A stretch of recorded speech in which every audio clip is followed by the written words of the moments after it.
Moi, mes deux parents sont haïtiens, donc j'ai grandi en Guadeloupe. Donc dans leur périple, mes parents ils sont passés par le Suriname où je suis né. Ensuite, on est parti en Guadeloupe. Et arrivé là-bas, on s'est débrouillé quoi. Mon père était jardinier, ma mère femme de ménage. Du coup, ils essayaient de faire comme ils pouvaient. Donc non, j'ai pas grandi avec une cuillère d'argent dans la bouche. Bien au contraire. Ouais, j'ai très rapidement compris que en fait, qu'on n'avait pas les moyens, quoi. Parce que quand tu grandis et que tu te rends compte que, chez tes camarades, il y a des toilettes où tu peux tirer la chasse, tu vois, tu te dis, mais chez toi, il n'y a pas ça, mec, c'est un truc, quoi, tu vois. Mais ça m'a pas vraiment perturbé parce que limite, c'était un peu ma normalité, tu vois. Mais je me souviens que, mes parents m'ont tout de suite dit, on n'a pas beaucoup de moyens, donc nous, on compte sur toi. Limite, tu es fils d'immigré, tu es en mission. Donc maintenant, il faut que tu travailles dur à l'école. Tu peux pas te permettre d'aller vagabonder. Et puis faire ce que les autres pourraient faire. Non, toi, tu es en mission, quoi. Donc tout de suite, on m'a mis un peu cette responsabilité sur les épaules en mode toi, on compte sur toi. Et donc, donc j'ai fait comme je pouvais, en tout cas au niveau de la scolarité, parce que pour mes parents, c'était l'ascenseur social qui allait nous permettre d'améliorer notre situation et qui me permettrait de pouvoir les aider en retour plus tard. Pendant ma scolarité, j'ai été au Canada. J'ai été faire mon semestre à l'étranger au Canada et arrivé là-bas, je devais prendre un logement. Donc, j'arrive dans une grande maison avec 6 chambres. Et il y en a 5 en bas, 5 en haut. Et moi, j'avais pris la plus petite parce que j'avais pas de budget, tu vois. Donc, j'arrive et tout, je m'installe. Et puis, quelques jours après, je vois le propriétaire qui arrive. Et là, je vois un jeune d'une trentaine d'années, quoi. Et il me dit, c'est moi le propriétaire. Et là, déjà, première surprise, une bâtisse comme ça. Et je vois que c'est un jeune. Et en plus, il me dit, c'est un de mes immeubles. Je dis, what? Donc, ça veut dire que tu en as d'autres, tu vois. Il me dit, en gros, j'ai plusieurs immeubles qui m'ont apporté revenus. Et du coup, je dis, mais tu fais quoi d'autre en gros? Il me dit, non, c'est mon métier, quoi. C'est ça ma vie. Et là, je me suis dit, mais en fait, c'est ça que je veux faire, quoi. Je lui dis, mais en gros, comment ça s'est passé? Tu vois, j'essaie de tirer le maximum d'informations de lui. Je lui dis, mais écoute, explique-moi, quoi. Est-ce que, genre, tes parents étaient déjà blindés ou est-ce que c'est parce que tu as fait un métier qui t'a permis de pouvoir en prêter beaucoup? Tu vois, genre, je voulais comprendre comment ça marchait. Et c'est là qu'il me dit, mais non, non, non, qu'il est parti, entre guillemets, de zéro, quoi. Et qu'il a utilisé le levier de la banque et qu'au fur et à mesure, il a refinancé un projet, un deuxième, etc. Et puis, il s'est constitué ce patrimoine. Et il m'a dit, est-ce que tu connais Rich Dad Poor Dad? Je dis, what? Tu vois, je ne comprenais pas parce qu'il parlait un peu. Je lui dis, mais attends, c'est quoi ce truc? Et puis il me dit, non, le livre, Rich Dad Poor Dad. Je me dis, mais non, je ne connais pas du tout. Il me dit, il faut absolument que tu lises ce livre. C'était le livre de Robert Kiyosaki. Il me dit, ça, c'est absolument un impératif. Si tu veux un jour avoir, entre guillemets, ma position, tu dois commencer par là. Donc, ni une ni deux, le soir même, j'ai cherché sur Internet où est-ce que je pouvais trouver ce livre. Et je me souviens, je l'ai téléchargé en PDF. Et puis j'ai commencé à lire le truc. Et là, je te dis, mon cerveau, il avait... Je me suis dit, what? C'est comme si on te dit, pendant très longtemps, le Père Noël, il va t'amener des cadeaux. Et un jour, tu découvres qu'en fait, c'était du flan. Mais là, c'était pareil. C'est un truc, je me dis, pendant très longtemps, on m'a dit, ouais, travaille dur, etc. Tu seras libre. Et en fait, je me rendais compte que, ouais, non, c'est pas la vérité, quoi. Genre, il y a un autre monde où... les choses sont beaucoup, beaucoup plus fun. Et je me souviens, après avoir lu ce livre-là, je me suis dit, mais écoute, tu sais quoi, l'immobilier, ça va être mon fer de lance, quoi. Et du coup, j'ai commencé à acheter d'autres livres sur le sujet. Et puis, il me disait aussi, un autre truc que tu dois faire, c'est surtout t'entourer d'investisseurs. Donc, il me disait, là au Canada, ils ont des sortes de clubs d'investisseurs où ils vont entre eux, où ils se rencontrent. Et il me disait, mais quand tu repars en France, il y a certainement des clubs comme ça aussi. Essaie de les rejoindre. Donc, je me souviens, une fois que je suis rentré, j'avais pas encore de CDI ou quoi que ce soit. Donc, je finissais encore mes études. Là, j'ai eu encore un deuxième coup de massue parce que c'est là que j'ai été vraiment confronté à la dure réalité du marché. J'ai fait une école d'ingé, mais à chaque fois que je postulais pour un poste d'ingé, frère, t'as pas assez d'expérience. Il faut attendre que tu aies 2-3 ans pour qu'on te prenne. Mais oui, mais si je commence jamais, je n'aurai jamais ces 2-3 ans d'expérience, quoi. Et comme j'aimais déjà un peu la vente, je me suis dit, tu sais quoi, dans la vente, normalement, il y aura toujours du boulot. Donc je vais aller dans la vente. Donc j'ai commencé par un poste où je faisais du porte-à-porte. J'allais chez les gens. Je me souviens même, comme il faisait très froid, les mecs ils nous donnaient des chaufferettes. Du coup, on frottait comme ça et puis tu mettais dans ta poche parce que genre tu marchais, il faisait allez, 2 degrés, 0, -1, -2, tu vois. Et tu te dis, mais oh, fouah.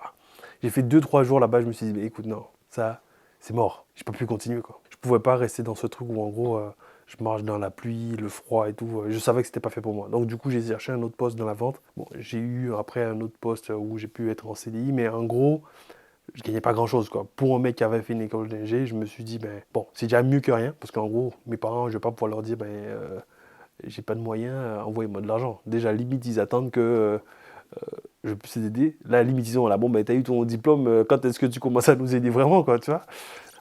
Une fois que j'avais une situation stable en CDI, je me suis dit, ben là, il faut que je me lance, tu vois. Donc, j'ai commencé à participer à plein de séminaires, plein de trucs, pour pouvoir me lancer. J'ai lu des livres sur le sujet et tout. Et après, je me suis dit, ben écoute, c'est le moment. Là, le CDI, là, j'y vais. Donc, je commence par acheter un petit studio. Je commence à le mettre en location et tout. Et là, c'est déjà un bon premier pas parce que je me dis, c'est bon, je suis sur le chemin de l'indépendance financière, tu vois. Mais c'est comme si j'étais sur l'autoroute, mais avec une trottinette. Je me dis, watcha, là, c'est chaud. À ce rythme-là, ouais, l'indépendance financière, c'est pas pour tout de suite, quoi. Et je me dis, ben écoute, je vais multiplier les opérations, puis ça devra aller. Deuxième opération, je commence déjà à sentir que la banque commence à me dire, ben, ok, on te suit, mais vas-y mollo, quoi. Et je me dis, écoute, si je vais à ce rythme-là, c'est mort. J'y serai encore d'ici 20 ans, tu vois. Donc, ce que j'ai fait, c'est que j'ai réfléchi, je me suis dit, écoute, c'est un peu comme une course de voiture. Quand tu veux aller vite avec une voiture, il y a deux trucs que tu peux faire. Augmenter sa puissance et diminuer son poids, tu vois, l'alléger. Et je me suis dit, ben, en immobilier, il doit sûrement y avoir des paramètres comme ça sur lesquels on peut agir pour faire en sorte que ça aille vite. Et après, je me suis dit, mais écoute, si je prends le meilleur type de bien avec le meilleur type de location, mais normalement, je devrais booster le truc, quoi. Et après, j'ai commencé à m'intéresser aux immeubles. Et quand j'ai fait mon premier achat d'immeuble, et ensuite que j'ai mis ça en location courte durée, et je me suis dit, mais un peu comme disait Thomas Ninja, mais voyons, depuis le temps c'était là, je ne l'avais pas vu, quoi, tu vois. J'ai vu que ouais, ça marchait bien. Et du coup, j'ai dupliqué l'opération. Et rapidement, bon, ben, mes revenus ont commencé à grossir. À un certain moment, j'ai commencé à me dire, ben, écoute, tu sais quoi, je gagne bien ma vie avec l'immobilier. Pourquoi je vais me prendre la tête à devoir me lever tous les matins, à être dans les bouchons, à subir quelqu'un qui me met la pression pour être au bureau tous les jours, nanani, nanana. Je me suis dit, écoute, tu sais quoi, mais on va s'arrêter là, quoi. Bon, au début, mes parents, ils n'étaient pas très chauds parce qu'ils se disent, mais t'imagines, imagine, ça s'arrête et tout. Mais je me suis rendu compte que, ouais, ça fait un an, presque 2 ans que là, le truc, il tourne et que je gagne plus avec mes locations. Ouais, il n'y a pas de raison que ça s'arrête. Et puis là, comme je disais souvent, c'est que on répond quand même à un besoin primaire. Donc, il n'y a pas de raison que le truc, il s'évapore comme des petits business que tu vas lancer de dropshipping, où tu vas vendre des petits trucs de temps en temps et après, boum, ça s'évapore, tu vois. Parce que de dropshipping, j'ai testé aussi, tu vois. Je me suis dit, écoute, tu sais quoi, ben, je vais tester aussi. Et j'ai gagné pas mal d'argent à un certain moment avec ça. Et rapidement, j'ai compris que ça n'avait pas vraiment de... Tu vois, tu réponds, t'as pas une mission, tu vois. Et en plus, moi, je vendais des trucs auxquels j'y crois même pas. Tu vois, je vendais des bracelets de trucs de chakra, alors que j'y crois pas du tout. Du coup, les gens, des fois, ils m'envoyaient des messages. Ouais, il faut que je mette mon bracelet au soleil. Madame, je sais rien, faites ce que vous voulez, en vrai. Et après, je me suis dit, mais non, Kenzie, tu peux pas te lancer dans un truc comme ça. Il faut arrêter ça. Euh, et j'ai compris que oui, c'était pas fait pour moi. Parce qu'en gros, tu réponds pas à un besoin. C'est un truc, un effet de mode. Parce que rapidement, tu vois que ben, tes chiffres commencent à diminuer. Parce qu'en gros, il y a d'autres gens qui te copient, d'autres gens qui viennent aussi sur le marché. Donc, moi, j'ai déposé ces trucs-là et je me suis dit, écoute, tu sais quoi, je vais me focaliser sur un truc solide. Et là, l'immobilier, c'est clairement le truc qui peut me permettre de faire ça. Et donc, du coup, je serai resté focus sur l'IMO. Et après, bon, d'autres personnes ont vu mes résultats, on me dit, mais frère, j'aimerais bien que tu m'expliques comment tu as fait ça aussi, je veux apprendre. C'est pour ça qu'après, j'ai créé le programme des sprinters où justement je partage un peu la stratégie et qu'aujourd'hui, ben, il y en a plusieurs qui ont pu dupliquer la même méthode et pour certains quitter leur job, puis se créer une nouvelle source de revenus. Donc, ouais, c'est un peu ça le parcours qui m'amène aujourd'hui à accompagner les gens. Et puis surtout, le fait d'accompagner les gens, je sais pourquoi je travaille. Quand je me lève le matin, que genre, j'ai un client ou un sprinter qui m'envoie une capture d'écran de ses clés, de son projet ou des revenus qu'il a générés, mais tu vois, tu te dis, ah ouais, mais tu sais pourquoi tu fais ça, tu vois. Et là, la mission, elle est beaucoup plus forte. Et donc, c'est pour ça qu'aujourd'hui, ouais, notre objectif, c'est vraiment d'aider un maximum de personnes à atteindre leur indépendance financière grâce à l'immobilier, quoi. Le moment où tu quittes ton job, c'est plus là le moment où tu commences à aider d'autres gens, genre. Ouais, en fait, comme je disais au début, oui, tu es en mission quand tu es fils d'immigré. Donc, quand tu commences à gagner un peu d'argent, ben oui, tu dois envoyer de l'argent à la famille pour aider. Alors, je sais que c'est pas forcément dans la culture de tout le monde, mais bon, je sais qu'il y en a qui sont immigrés aussi, ben c'est un peu partout pareil. C'est-à-dire que toi, tu es un peu celui qu'on envoie, sur qui on investit, et on attend de toi que tu renvoies l'ascenseur. Donc oui, dès que j'ai commencé à travailler, j'ai pu aider, mais à moindre mesure. Aujourd'hui, je peux beaucoup plus facilement aider parce qu'en gros, là, j'ai plus de moyens, tu vois. Et je ne suis pas en train de me dire, c'est chaud, machin. Non, là, le fait d'avoir investi, d'avoir pu atteindre mon indépendance financière, ça me permet de pouvoir passer plus de temps avec eux. Genre, là, je peux par exemple appeler ma mère et lui dire, écoute, je passe te chercher cet après-midi ou demain, on va se balader, tu vois. Avant ça, je ne pouvais pas le faire. Parce qu'en gros, il fallait que j'aille travailler. En fait, sans parler forcément d'argent, je pense que c'est plus cette notion de temps, de liberté, quoi. Se dire, ok, aujourd'hui, tranquille, j'ai pas envie de me prendre la tête, genre j'ai envie de me balader, j'y vais. Tu vois. Alors, c'est pas dire que je vais passer mes journées à me balader et puis je serai les orteils en éventail au bord de la plage toute la journée. Non, c'est pas ça. C'est juste se dire, si demain je veux partir, je peux. Il n'y a pas de truc qui va m'embêter. Si demain je veux aller en Guadeloupe pour une semaine ou deux, je peux le faire. Si demain je veux partir à tel endroit, je peux le faire. Et si je veux partir et travailler d'où je suis, je peux le faire parce que j'ai cette liberté. Alors que si j'étais dans un truc routinier où tous les matins il faut prendre le métro ou alors être au bureau tous les jours, machin, etc., ce serait compliqué. Donc, l'immobilier m'a permis de pouvoir aider mes proches, passer plus de temps avec eux et de me donner une certaine liberté, quoi, tu vois. Je pense que c'est le truc le plus important que tu puisses avoir. Parce que tu pourrais très bien gagner beaucoup d'argent avec ton boulot, mais si tu n'as pas le temps pour pouvoir en profiter, ou voir tes proches, ou voir tes enfants grandir, est-ce que vraiment ça en vaut le coup, tu vois? Donc aujourd'hui, je pense que le fait d'investir dans l'immobilier, ça permet d'avoir ce juste milieu, en se disant, je gagne des sous, l'argent n'est pas vraiment un problème, mais j'ai surtout du temps pour pouvoir passer des bons moments avec mes proches. Si tu as des parents, de les voir vieillir. Si tu as des enfants, de les voir grandir. Ouais, je pense que c'est surtout ça. Et quelqu'un qui aujourd'hui me dirait, je cherche à avoir cette liberté-là, je lui dirais clairement de partir sur l'immobilier, tu vois. Parce que c'est du concret, c'est du solide, tu vois, genre c'est tangible, quoi. Maintenant que tu peux un peu accomplir la mission pour laquelle tes parents t'ont mandaté, pourquoi tu te mets à aider des gens à investir dans l'immobilier? Est-ce que tu n'as pas peur que ça te fasse de la concurrence, justement?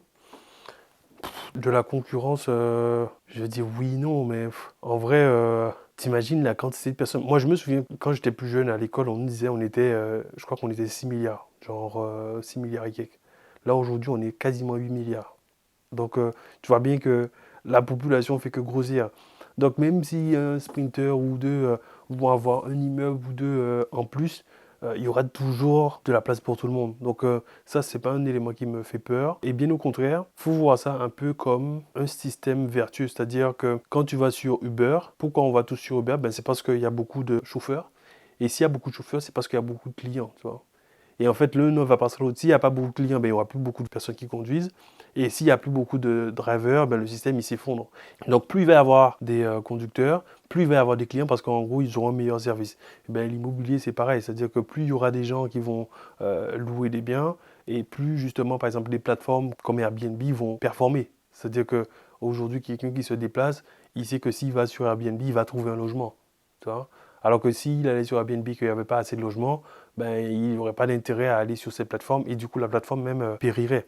Donc on a tout intérêt, tout un chacun, à faire en sorte que il y ait suffisamment de clients qui viennent sur la plateforme, mais pour qu'il y ait des gens qui viennent sur la plateforme, il faut qu'il y ait des offres. Donc ça, c'est pas un problème. Au contraire, ça m'aide aussi moi dans mon business. Et je dirais, troisième chose, c'est que le fait d'aider des gens à se lancer dans l'immobilier, en fait, je dirais que c'est un peu comme une sorte de fierté personnelle. Tu vois. J'aime bien prendre l'exemple du coach d'Usain Bolt. Le jour où Usain Bolt passe la ligne d'arrivée en 9,58, son coach il est à côté en mode c'est mon poulain, quoi, tu vois. Et aujourd'hui, c'est un peu comme ça que je vois. C'est-à-dire que quand je vais aider un sprinter et qu'il va faire une doublette, une triplette, le mec il a limite pu quitter son job. Et j'ai cette fierté de me dire ouais j'y suis quand même pour quelque chose. En fait, à mon échelle, j'essaie de contribuer quand même au fait que les gens puissent accomplir leurs objectifs. Et plus tu vas aider des gens, plus tu vas gagner ta vie, tu vois. Donc moi, j'y crois vraiment à ça, à se dire, plus je vais aider des sprinters à atteindre leur objectif, à obtenir la liberté financière, plus je vais le recevoir aussi en retour. Donc, c'est vraiment une relation win-win, quoi, tu vois, vraiment un cercle vertueux. Au niveau de mon programme, justement, je vais expliquer que moi, les gens que je cherche à aider, ou en tout cas les gens avec qui j'ai envie de travailler, c'est des gens qui sont, entre guillemets, bons pères de famille, qui ne sont pas là à essayer de chercher la prochaine opportunité où ils vont pouvoir braquer la banque ou braquer le casino, ou j'en sais rien, tu vois. Pour moi, tu peux pas jouer à la roulette russe avec tes finances. Si tu as travaillé dur pour avoir un peu d'argent de côté, tu peux pas te dire, ok, ben cet argent-là, je vais le prendre pour aller le mettre dans du trading, du MLM. Comme le dropshipping, là, tu vois, genre, ça va marcher 2, 3 jours et puis après, ça va s'évaporer. Donc, moi, je pense que mieux vaut partir sur un truc. Alors, c'est pas le truc qui va te rendre milliardaire d'ici demain, mais au moins, tu sais que là, c'est stable. Ça te permet de te mettre à l'abri, de mettre ta famille à l'abri. Et l'immobilier fait très bien ce job. Aujourd'hui, tu vas lancer sur un bien, c'est du concret. Même si le marché de l'immobilier devait s'écrouler ou quoi que ce soit, ben, la personne qui est dedans devra quand même payer son loyer. Tu vois. Ça va quand même générer des revenus. C'est pas comme un JPEG que tu vas acheter sur une plateforme en ligne. On te dit, ouais, ben écoute, ce singe-là, dans 6 mois, il vaudra, je sais pas, 40 000, 100 000 euros, 200 000 euros. Et du jour au lendemain, ben, en fait, tu vois que la valeur de ce truc-là ben, diminue, ou en tout cas fond comme neige au soleil, parce que ça ne reposait pas sur quelque chose de concret. Tu vois. Là, on a pu le voir. Beaucoup de personnes qui avaient acheté des NFT, on les voit plus quoi. Genre, il n'y a plus personne qui est en train de faire ouais les gars, j'ai acheté ça, j'ai acheté ci, j'ai acheté tel NFT. Ouais, t'as acheté ton truc, je sais pas, 200 000, 300 000 euros. Aujourd'hui, ça vaut même pas 2000 euros quoi, tu vois. Et encore, il faut encore que quelqu'un l'achète, tu vois. Aujourd'hui, qui va acheter ça, tu vois. Donc, voilà, moi je pense qu'avant de s'embarquer dans des trucs compliqués, il faut chercher des choses qui sont stables, pas chercher à faire des coups, parce que tu perds de toute façon à tous les coups, quoi. À un moment donné, tu te feras avoir, et tout ce que tu auras dûment gagné ben, va s'évaporer, quoi. Et justement, je le redis encore, moi les gens avec qui je cherche à travailler, c'est des gens qui sont dans l'état d'esprit de « Ok, je veux construire un truc solide ».